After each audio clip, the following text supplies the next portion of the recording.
TikTok वाली बहू। सोनपुरा में एक व्यापारी का घर और दुकान थी। व्यापारी देश विदेश में व्यापार करता था।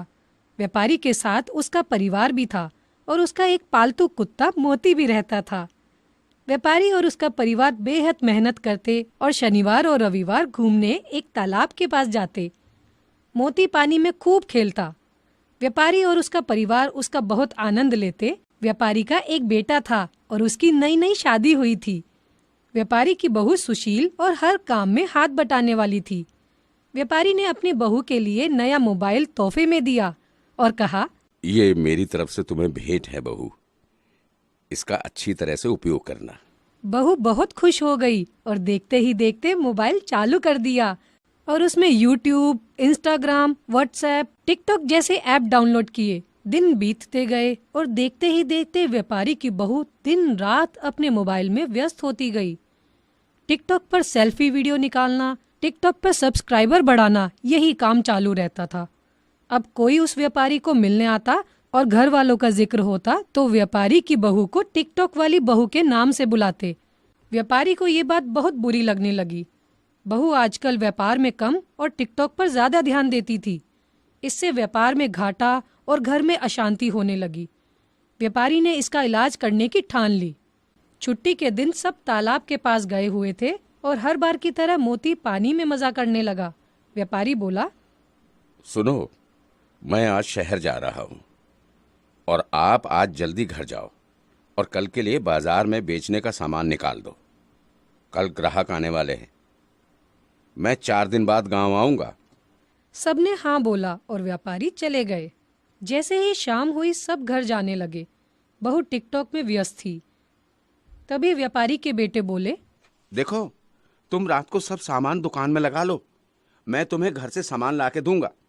इस प्रकार सबने काम बांट लिए। बहू दुकान में सामान लगाने लगी, पर टिकटॉक की लत की वजह से उसका पूरा ध्यान अपने मोबाइल में जा रहा था। वैसे भी मेरे पास पूरी रात है काम करने के लिए, क्यों ना थोड़ी देर टिकटॉक के वीडियो देखूं और वीडियो बनाऊं। और वह अपने मोबाइल में व्यस्त हो गई। सामान घर से आने लगा पर दुकान में लग नहीं रहा था। आधी रात हो गई और तब बहू ने सोचा, वैसे भी अब रात हो गई है, मैं घर जाके सो जाती हूँ और सुबह फिर जल्दी उठकर सामान लगा दूंगी। और वह घर चली गई। दूसरे दिन जब सुबह हो गई तो बहुत जल्दी नहीं उठ पाई। दुकान के सामने ग्राहकों की भीड़ बहुत थी। उसमें व्यापारी भेष बदल के आ गए थे। भेष बदले व्यापारी जोर से बोले, दुकान में कोई है या नहीं, या हम सब दूसरी दुकान में जाएं? बहू और बेटे ने जल्दी से दुकान खोली और बेटे ने देखा कि सामान तो लगा ही नहीं था। वो गुस्से भरी आंखों से अपनी पत्नी की तरफ देखने लगा, पर व्यापारी की बहू ने टिकटॉक पर टाइम पास करके सारा समय बर्बाद किया था। भीड़ में से फिर से आवाज आई, सामान मिलेगा या हम जाएं अगली दुकान में? सामान लगा ही नहीं था, इस कारण लोग चले गए। शाम को जब सब घर आए तो व्यापारी भी उपस्थित थे। व्यापारी ने बहू की तरफ देखा तो बहू रो रही थी।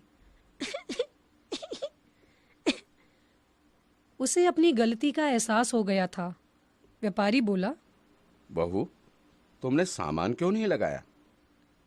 बहू रोते हुए स्वर में बोली, मुझे माफ कीजिए, मैं टिकटॉक पर इतना व्यस्त थी कि मैंने जरूरी काम से ज्यादा टिकटॉक को महत्व दिया। मैं आलसी हो गई थी और परिवार की असली दुनिया छोड़कर टिकटॉक की दुनिया में खो गई थी। कृपया मुझे माफ कर दो।